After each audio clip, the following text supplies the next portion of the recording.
The second we arrive to Haugen, it feels like a step back in time. Like everything is just kind of ancient and like mystical.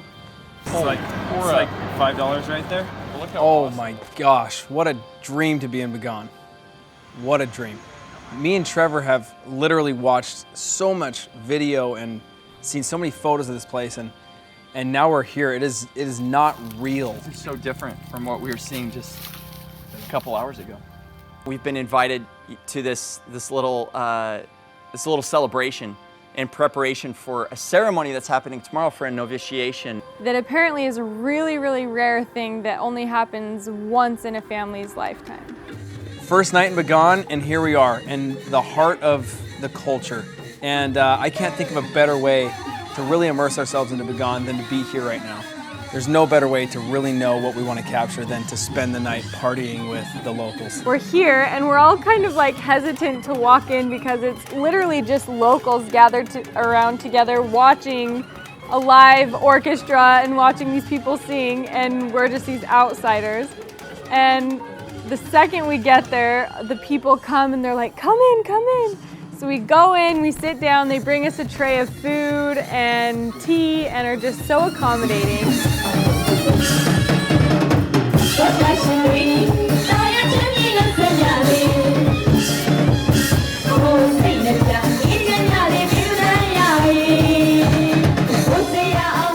It was the most foreign experience I have had in a very long time, and we felt pressure to kind of eat this food that we were being invited to. And so we ate it, and it was very interesting, to say the least, and actually it was pretty good. Musically, I've never seen anything like this. I mean, it is so unique. I've never heard these sounds. You know, granted, these people are working with stuff that you would find in like 1920s garage band, basically. They're working with ancient equipment and still producing a sound that is pleasing and so unique, so fun. It's so interesting to see all these people that are listening to this really upbeat music, but sitting very still, almost in reverence, listening to this music. I would think that, you know, hearing that music, you would picture all the locals up and dancing and partying, but it's really this kind of like almost reverence watching these people perform.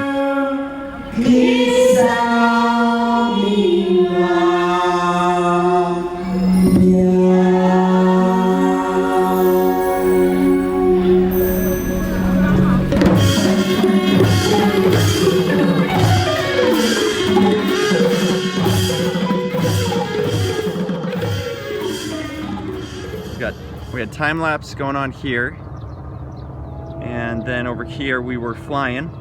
Well, we were a little more discreet than this, but then we came around the corner and saw that sun.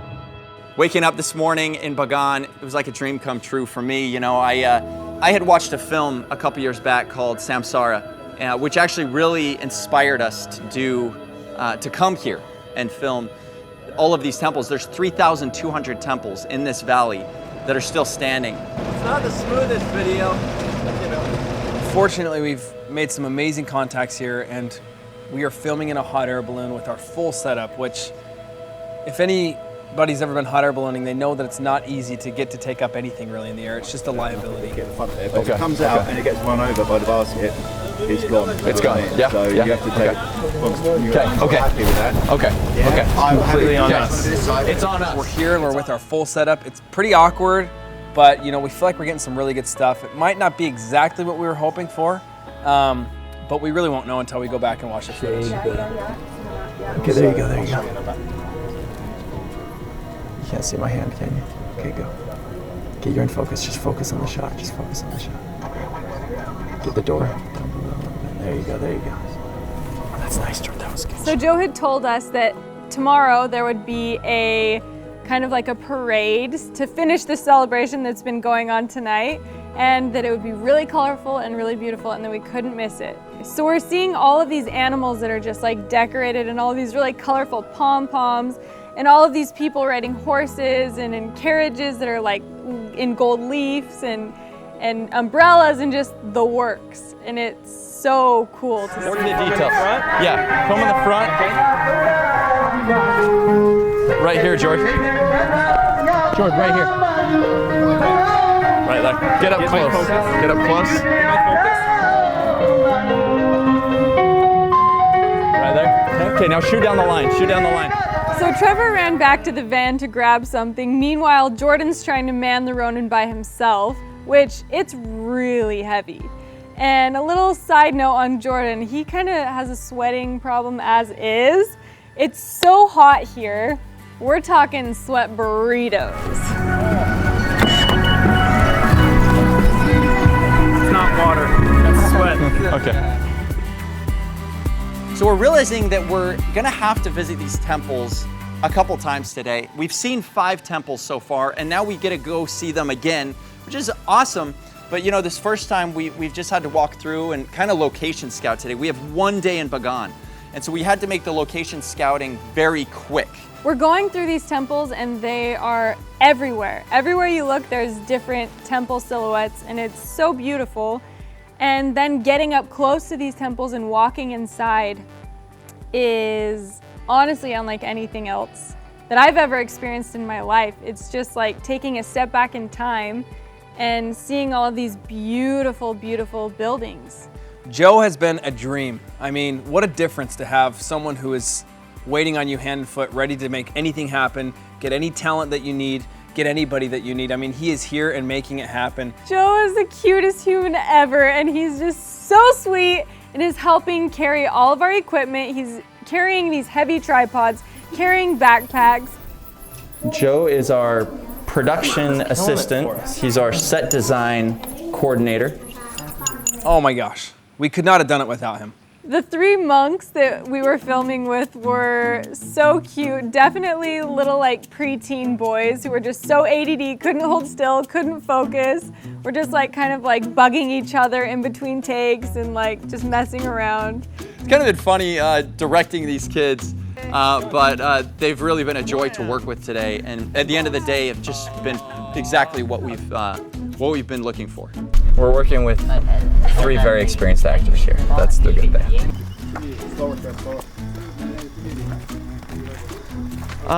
They're a little slow.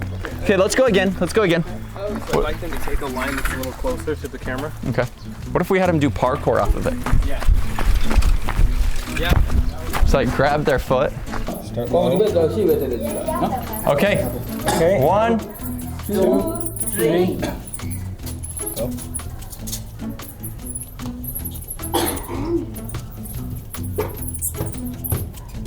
Yeah.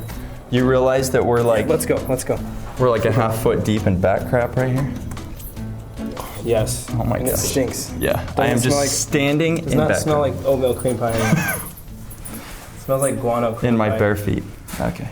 Trevor, what do you think about this? Okay. The tallest one in the middle walks up with this already lit, lights this, passes it over to the other kid. He lights it, passes it over to the Love it. Love it. 3, go. Go. Mhm. Perfect. Okay, come back.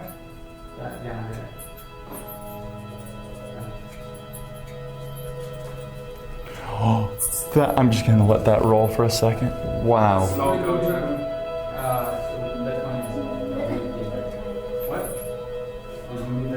It's good. It's sunset and things are getting tense. We're running out of daylight and we've got to get this sunset. This is our only sunset opportunity in Bagan. Oh, it is the last hour here. We are at the end of our Bagan time, and there are some shots we have to get. Trevor still hasn't gotten his time lapse yet, and that is a huge part of this. It's kind of on me right now to make sure that we can capture a sunset. This is probably the most important shot of the day.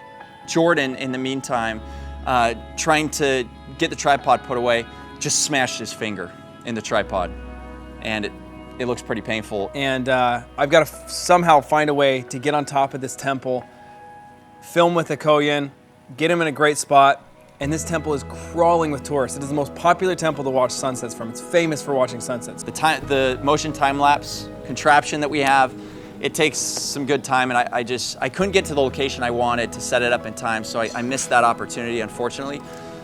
So I'm really hoping that Jordan was able to capture something. I've got Joe watching and keeping every person possible out of the shot, and it's nearly impossible because it's crawling with tourists from all around the world, all different languages, and it's hard to explain to them, don't walk in here, we're filming a movie. But he did a great job, and Oh, I feel like we got the shot we needed, and I can't wait to show Trevor. I cannot wait to show him. Jordan went up, he was carrying all of the equipment basically by himself, and he gets the Haugen right where we needed them, just in time for the sunset shot. It's better than anything I could have got time-lapse wise. And so looking at the footage back, it's exactly what we need, and he really saved the shot on that one. This day has been so amazing, but also at the same time, it's been really tough. We've all been working our butts off. We've been working around the clock. Jordan and Trevor are honestly killing themselves, and we're really not able to spend good quality time together, and that's tough. What an amazing day. I can't remember the last time that I put in work like I did today. It was like from sun up to beyond sundown, just nonstop running, sprinting. I've never sweat like I sweated today, and honestly bled even like I have today on a job. It was a day that took everything out of us emotionally and physically, but my gosh, did it pay off. I mean, I'm smiling here because I'm thinking about all the amazing stuff we got today. We have come all the way to Mandalay to shoot the Pontoubane Bridge. And it is the biggest teakwood bridge in the world, and honestly, I'm just blown away. It is beautiful. It's just this huge wooden bridge. There's people using it as a daily route. It's not a tourist attraction, it's a daily highway. The sun is coming up and it's bright orange and bright red, and there's all these colors, and there's water and the reflection of the bridge on the water. It's just like sensory overload. It's been a long awaited shoot. This is a huge part of our element to tell the story of wood. And so we needed a perfect day, but sure enough, we're standing here. We don't have our tripod plate. We drove all the way to Mandalay, which by the way is about a 4-hour drive outside of Bagan. Instead of just flying back out of Bagan, we drove all the way to Mandalay basically for this. To not have something so tiny that makes such a giant difference is pretty frustrating. So I see Jordan and Trevor are kind of jerry-rigging the camera because apparently they forgot a tripod plate. And we're on this bridge where if anyone walks by or moves, it's like wobbly and like moving. And I just keep seeing the camera kind of like bob and weave, and I'm like holding my breath just like, please just let this camera not fall in the water right now. We're desperate. We're kind of thinking about calling it, heading out. We see a couple more opportunities for shooting. We didn't really get to tell our story. We see a cool grass hut that we want to shoot. We see a cool temple in the background. So we just kind of head down there, and we're still doing this balancing act with our tripod. It's the best option we got.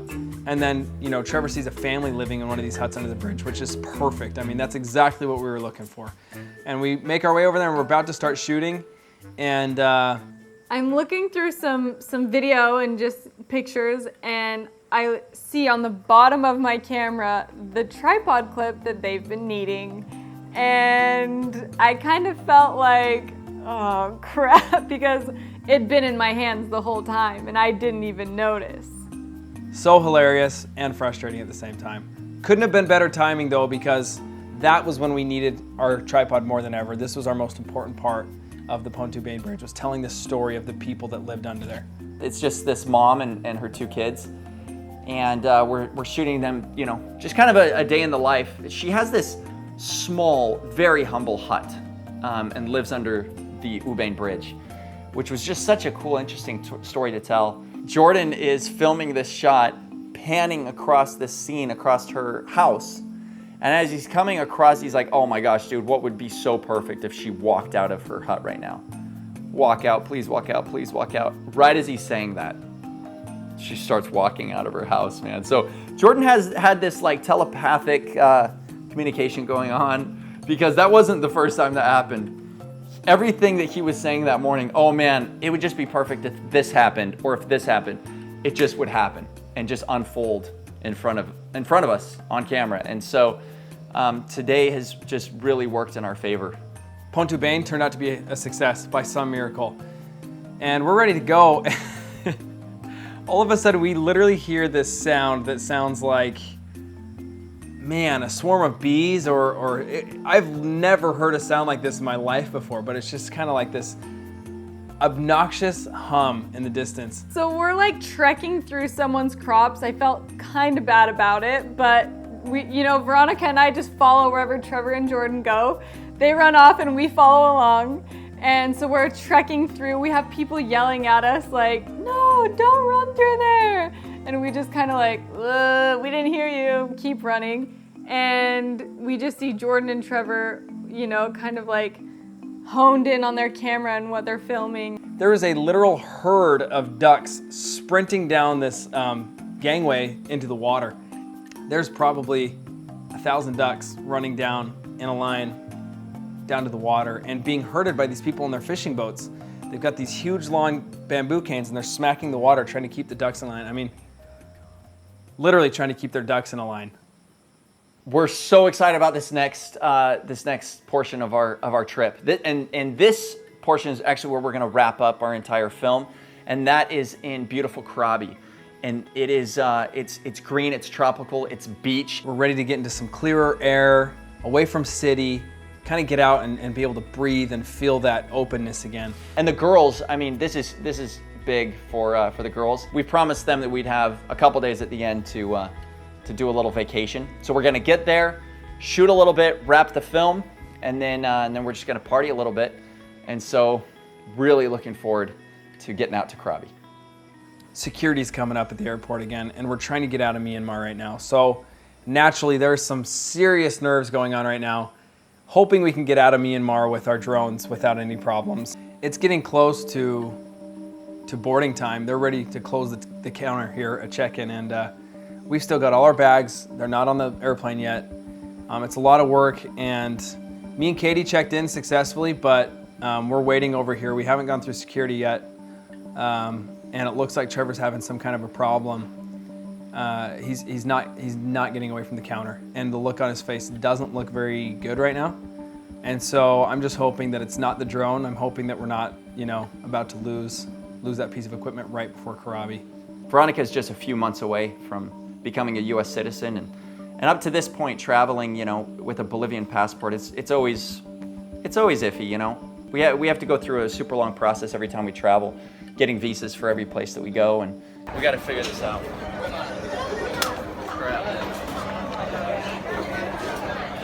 Oh my gosh. Way worse than anything I could have imagined. I would give 100 drones over what's going on right now. Veronica's having some visa issues. Looks like we have a single entry Thailand visa. We needed a multiple entry, and it's my bad because I got the visas. I don't know what's gonna happen here. I have no idea if Trevor and Veronica are gonna make it to Krabi. Yeah, that's enough behind the scenes of this, dude. I'm so stressed. I need you, Jordan.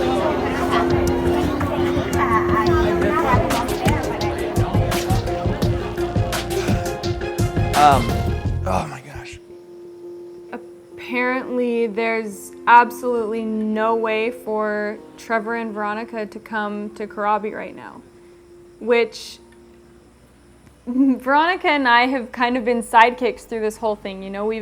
We've really relied on each other and depended on each other and been there for each other when our husbands have been just working their butts off, and this is the one thing that she and I just keep talking about and keep, looking forward to is Krabi. That's the light at the end of the tunnel, you know what I mean? And so the fact that she's not able to come enjoy that is just, in my mind, not okay and not fair at all.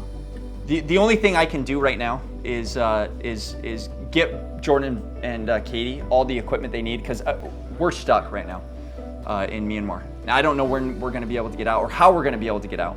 We can't go through Thailand, and so Jordan may be wrapping this whole film on his own. So I've just got to somehow figure out how to get all of this equipment from our bags, and the most important things anyway, to Jordan's bags, without somehow going overweight and them making their flight. We've got about 5 minutes until they shut the counter. It's all on us to make the Krabi shoot happen. And so I'm just thinking to myself, what do I need equipment-wise? Me and Trevor have spread out equipment equally, and we've got to somehow get this sorted in a matter of a couple minutes so that we can get our bags on the airplane, so that me and Katie can try and go and wrap up this shoot in Krabi by ourselves. And I honestly just don't know if we can pull it off. It's a full team effort what we've been doing out here. So, worst case scenario. Guys. All right, dude. Good luck, dude. It's my worst nightmare. It's pretty much the worst situation that I could have ever anticipated.